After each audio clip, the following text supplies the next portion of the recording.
Okay, so I came to the forest. I tried going to the beach, but I figured it's really loud for me to do a video there, and I wanted to get out of the house.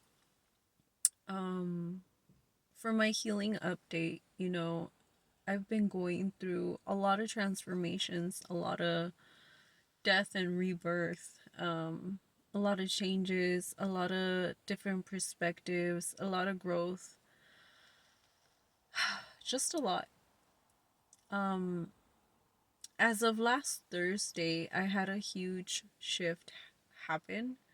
Um, I was seeing a lot of signs that were kind of letting me know that I was going to go through this shift, that changes were coming. I kept seeing 555 everywhere.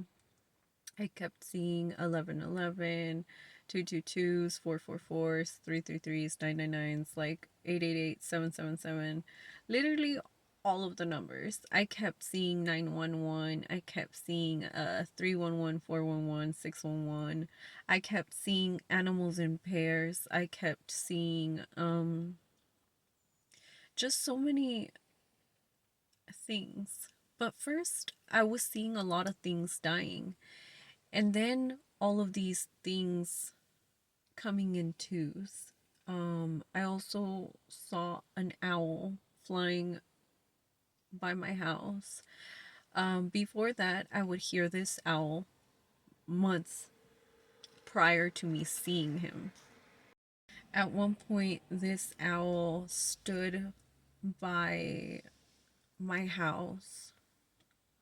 Um, and then I started noticing out of all the light posts, the one close to my house doesn't work. Like, I know. I know where I stand. I know where I'm at. I know who I am.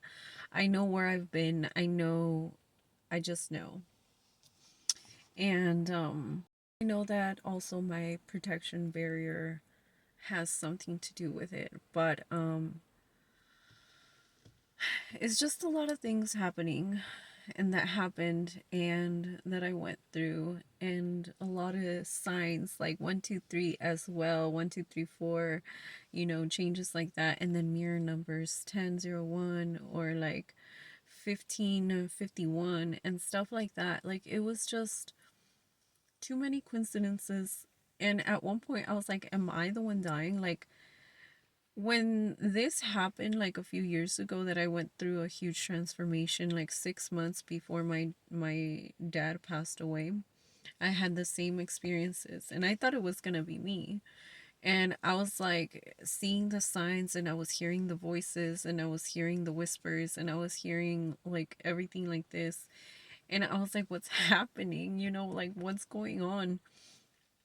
And so it happened again. And now I'm just like, well, who am I attached to? Like, it's just my kids. Like, who else? Um, so I started, doing my protection, doing all those things. So, hopefully everything is okay. It's just my paranoia, because usually it's me thinking that it's me or somebody that I love because of my PTSD and, my constant fear.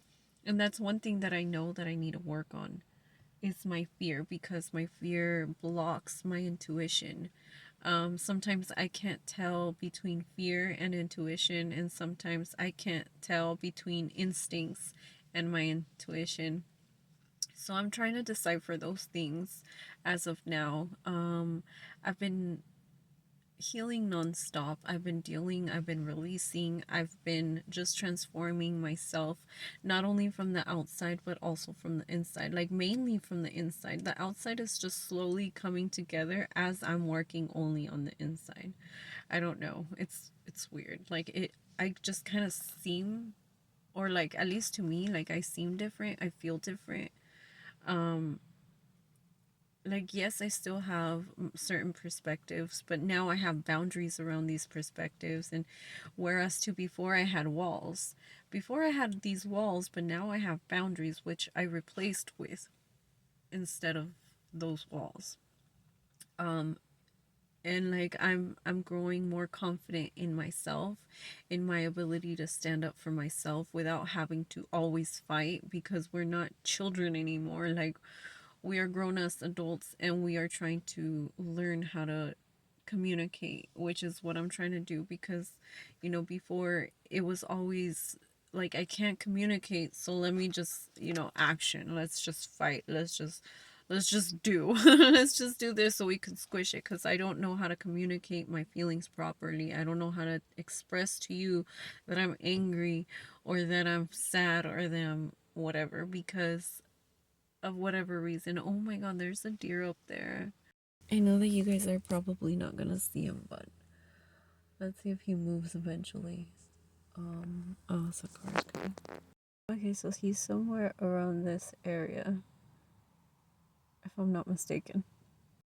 So, learning how to deal with all these things and still having my mental health issues, that and my triggers and my impulses and things that I needed to work on, like, it's really been one hell of an adventure and a journey. Like, I know that I'm not going to be perfect, but it's amazing how to some people I'm already like okay. And even though, like, I'm all open and honest about, like, a lot of my mental health issues, like, for instance, at work, when people tell me like what's wrong and I'm just not feeling the vibe today, I'm just like, oh, it's just one of those mental health days, like, I'm not feeling it today, like, I want to stay kind of to myself today, if you don't mind. And people are starting to understand that. And that's one thing that I kind of realized, that a lot of your people, your gente, they're not gonna feel offended, they're not gonna get butthurt. All the people who are not meant to be in your life, all the people who are just gonna talk shit about you, regardless of what you're doing, regardless of anything, like, you're never gonna find a way to please these people. Like, you're never gonna find a way how to keep them happy, because they don't know how to be happy for themselves. Like, they have issues with themselves, nothing to do with you at all. This whole year, I've also been working on my daddy issues, my mommy issues.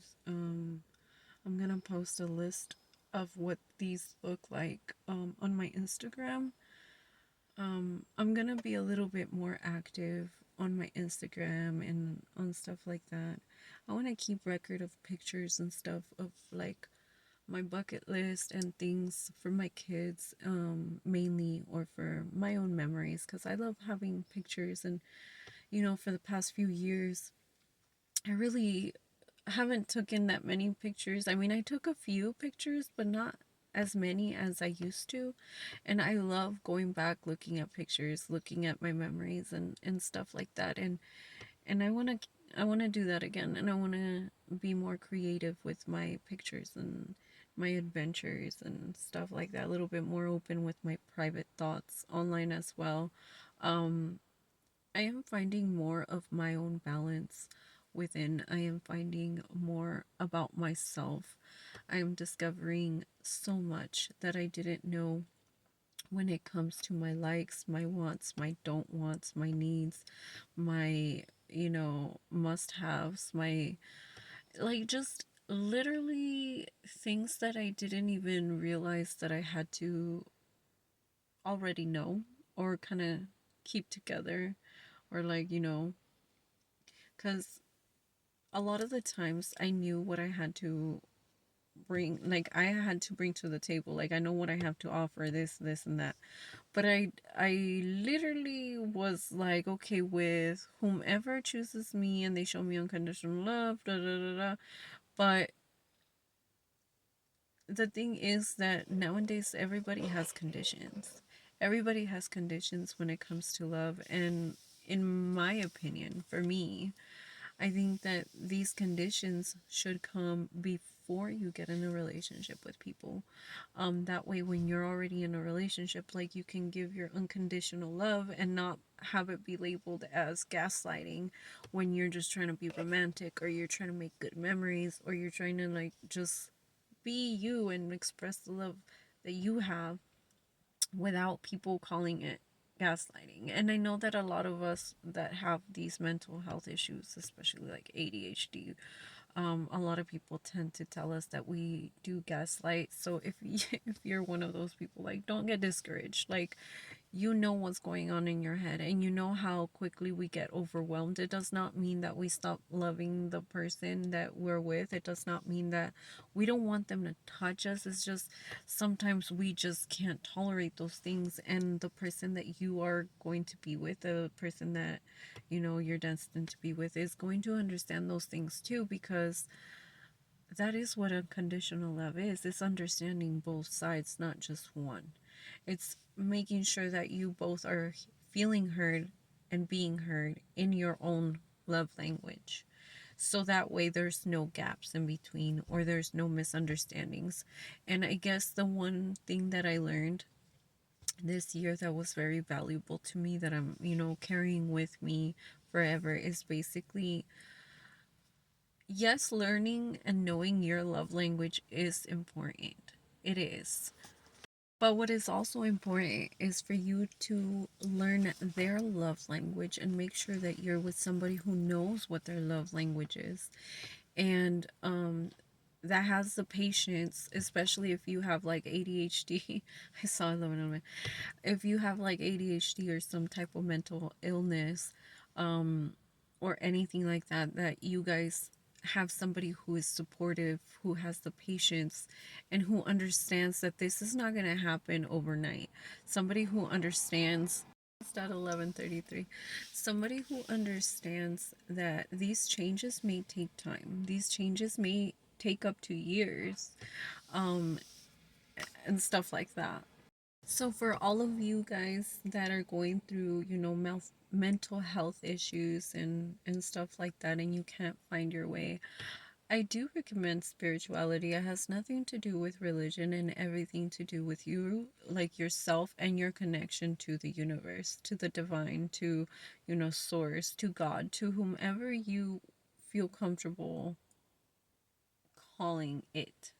Like, it doesn't matter. Like, it's your personal hotline with this person or entity, energy, being, creator. It doesn't matter what the label is that you want to use. The point is that a lot of the times we got so disconnected from ourselves and our purpose that we ended up feeling that depression, that anxiety, that feeling of being overwhelmed, of being trapped, when we are not following our life mission, our life purpose, our ambition, our passions, when we are not aligned to what we need to be, when we're not aligned to where our soul needs to be. And now that I've done a lot of my healing, now that I've came out of my hermit mode, slowly, because as of a week now, I feel that I was able to get out of my head, out of my thoughts, out of every situation that I could possibly think of. Like, I thought about it, I overthought about it, and I stressed about it, and I worried about it, and I tried to forgive myself, and then I tried to learn from it, and then and some of it I was just like, trying to kind of change my perspectives in I totally forgot what I was gonna say because they came too fast and I forgot to put pause. But yeah. At the end of the day, I think that with this rebirth, I've been getting a lot of signs that this is a whole different rebirth. Not only is it like a whole different switch of timelines, not only did I switch, either universes, timelines, whatever it may be, like, I know that this is not where I'm supposed to be, but I know that I'm enjoying the process of creating this path for myself, of creating this life for myself, of allowing the universe to kind of just guide me and allow me to go with the flow and allow me to be grateful for every single life lesson every single tower moment, because with every tower moment I learned that only the things that are rocky, only the things that are not stable are the things that collapse, because anything that's solid, that's there,